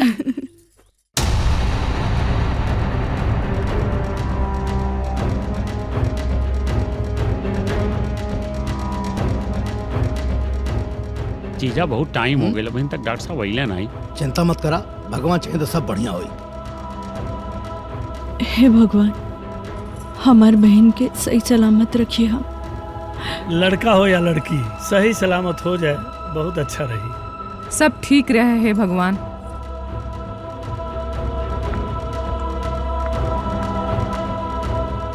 रुको जी। देखिए, अंजना का मामला बहुत सीरियस है। एक तो वो प्रेग्नेंट है, ऊपर से 7 महीना भी कंप्लीट नहीं हुआ है और दर्द भी बेतहाशा हो रहा है। हमें ऑपरेशन करना पड़ेगा। चलिए फॉर्मेलिटीज पूरा कर दीजिए। आइए।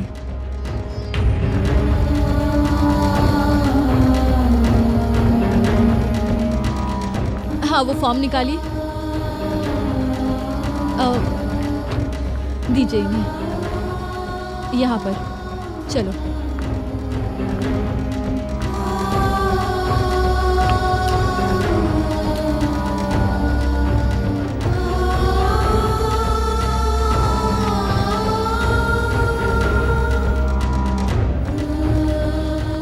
और हाँ, इंजेक्शन उसे थोड़ी देर बाद देना है। जी।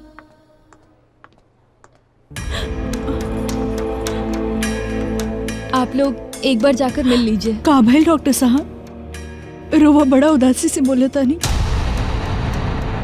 वो अभी ठीक है, लेकिन हम बच्चे को बचा नहीं पाए।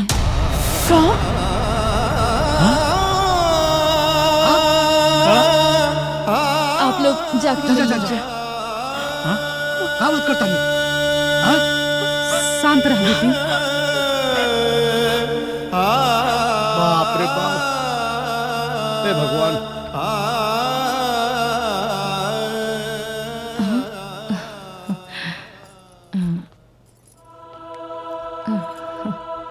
अच्छा बाबू कने बा? अच्छा ये बताई ना, लड़का भइल बा की लड़की? और केकरा पर गइल बा, रउआ पर कि हमरा पर? हमके लागत था कि रउआ पर गइल हुई। बताई ना, रउआ कुछ बोलत काहे नहीं की? बोली ना।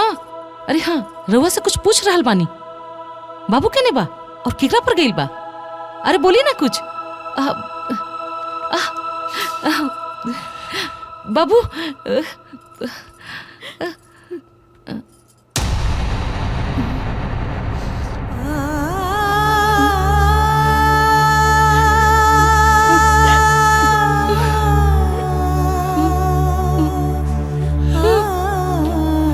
जी, ये कुछ हरकत काहे नहीं कर? बाबू ये कुछ हरकत काहे नहीं करत? बाबू दीदी ये कुछ हरकत काहे नहीं करत? बाबू बोला, बाबू बोला, ए बाबू, बाबू, ए बाबू बोला, दीदी कुछ बाबू।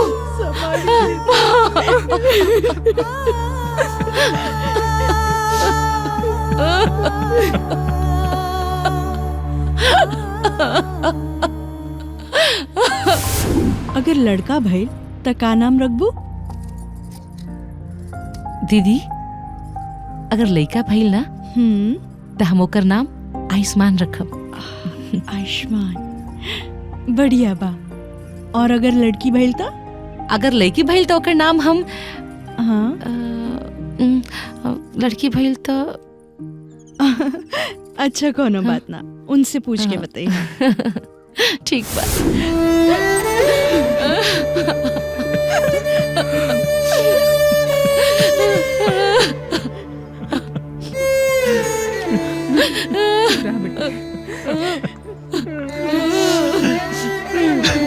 देखिए, आप खुद प्रेग्नेंट हैं और इस वक्त आपको अपनी देखभाल की जरूरत है। इस तरह आप रोती रहोगी तो आपके होने वाले बच्चे पर असर पड़ेगा। जो होना था वो हो गया। प्लीज आप मत रोइए और आप इनको संभालिए। चलो चुप रहा बेटी, जौन हो एक रात हो गई, अपने आप के संभाला।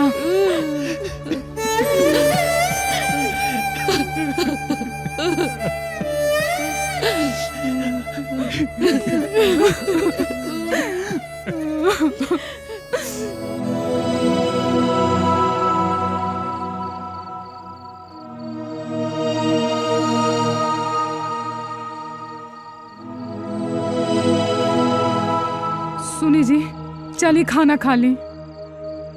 हमके भूख नहीं खे, हम खाना नहीं खाए। देखी ऐसा आप लोग कर्म तो का हुई, और उ लइकन के देखी जौन की कलियस खैले नहीं खी। अगर आपा लोग कर्म है ऐसा तो उ लइकन के का हुई। चली जाए बाबूजी। हम ना खाए, हमके भूख नहीं खे। जाई। भूख ना लागल हो, हम ना खाना खाए। अम्मा आप जाई भीतर, अब आइब सब। आप जाई, अब आवतन।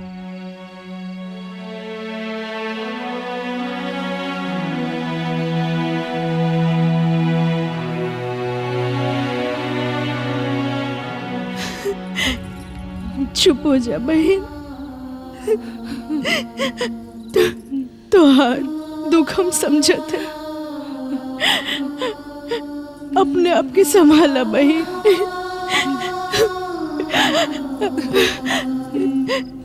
हिम्मत ना हारे के चाहिए बहन। चुप हो जा।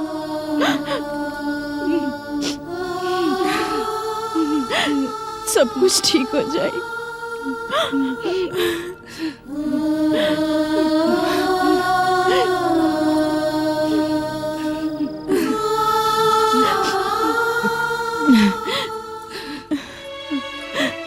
बेटा तू चुप हो जा, चला खाना खाला। घर में विपत आयल बा तो हम सबके ही मिलके निपटाए पड़ी।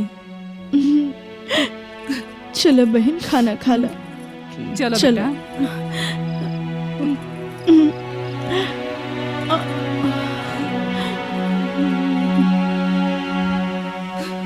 चला बेटा उठा।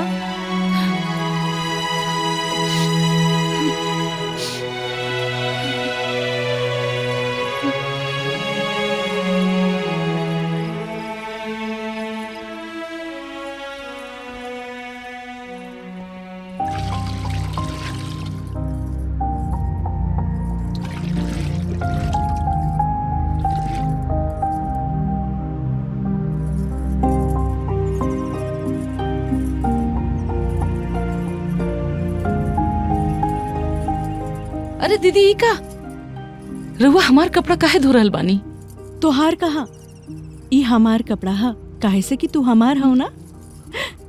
हम तो तहार हई, लेकिन ई रउआ के ई सब कपड़ा उपड़ा धोवे के कोई जरूरत नहीं थी। अरे छोड़ी, रउआ जाए आराम करी और उनकर ख्याल रखी। काहे से कि वो खुश रहिए तो हम खुश रहब। और वैसे भी डॉक्टर भी तो कहत रहलन ना कि प्रेगनेंसी में ज्यादा आराम ना करे के चाहिए। तो उनकर देखभाल करा, हम तो हार करब। अच्छा, और और ध्यान के रखी। चली लाई हमरा के दी और रउआ आराम करी। दी हमरा के। अरे अरे बहन तू कल से धो दिया। और हाँ, हम किचन में ना दूध गर्म करके धैले बानी, जाके उनके दे आवा। ठीक बा? ठीक बा, लेकिन सिर्फ आज, काल से कोनो काम वाम ना। ठीक।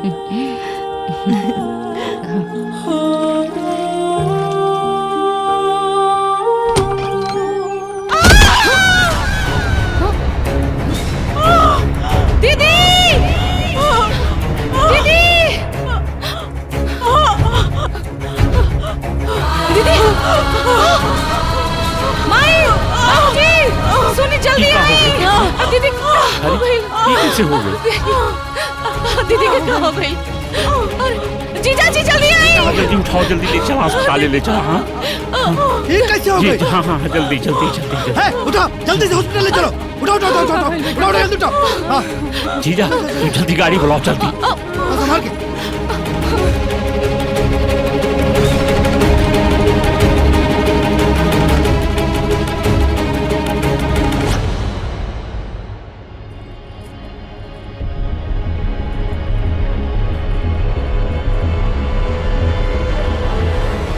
रिपोर्ट्स दिखा देना मुझे। हाँ मैम।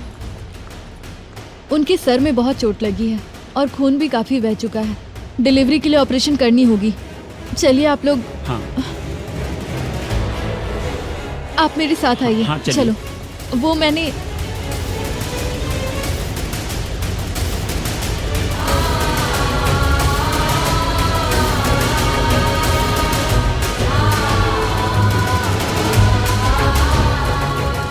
ऑपरेशन हो हुआ। हे भगवान, सब कुछ बस ठीक कर दा। हम राउर पूजा करब और हम व्रत रखब, प्रसादी चढ़ाई, सब कुछ करब, सब कुछ ठीक कर दी। हाँ।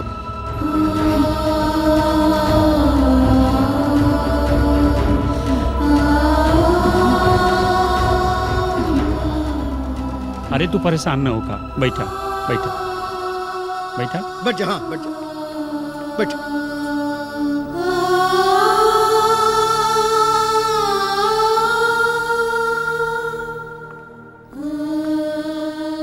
का भाई? बच्ची पैदा हुई। हाँ जय हो भगवान। अरे बच्ची हो चाहे बच्चा हो, सब तो बराबर है भगवान की कृपा से। डॉक्टर साहब दीदी ठीक बनी ना? लेकिन उनकी तबीयत बहुत खराब है, बहुत सीरियस है। आप लोग चलिए मेरे साथ प्लीज। काजल काजल हाँ? काजल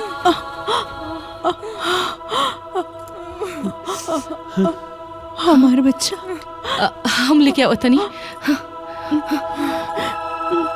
माया। हाँ बेटा तू रो मत बेटा, सब ठीक हुई बेटा। बाबूजी।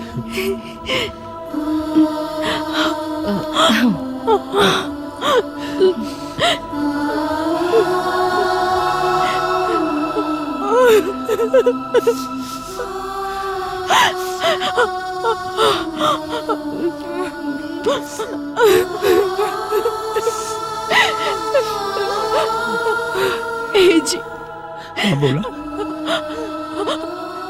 अगर हमरा से कौन भी गलती भइल बा तो अपन चरणों के दासी समझ के माफ कर दी। अरे यार तू कैसन बात कर रहा बा? तोहरा से कोनो गलती नहीं के भइल बा, तोहरा से कोनो गलती नहीं के भइल बा। तू कैसन बात कर रहा बा तू? हाँ हम भगवान से मनाए कि हर जन्म में हमार पति के रूप में रउआ के ही भेजी। अरे यार तोहरा के कुछ ना होई।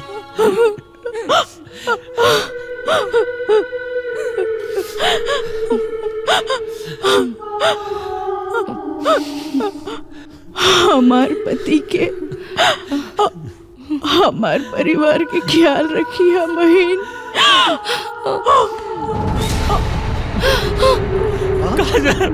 ये भगवानी का कह दे बेटी।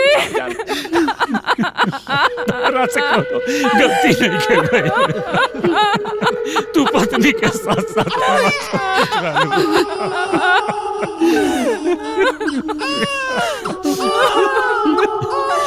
तोहरा से कोनो गलती नहीं के भाई।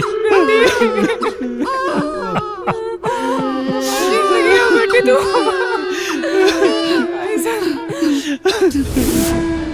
चुप हो जा बहन, काहे से कि तू हमार हो ना।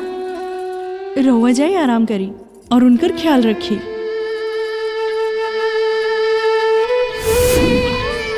हे भगवान, ये का कर दिया से हमर दीदी के छीन दिया, कोना गलती के सजा दे देला।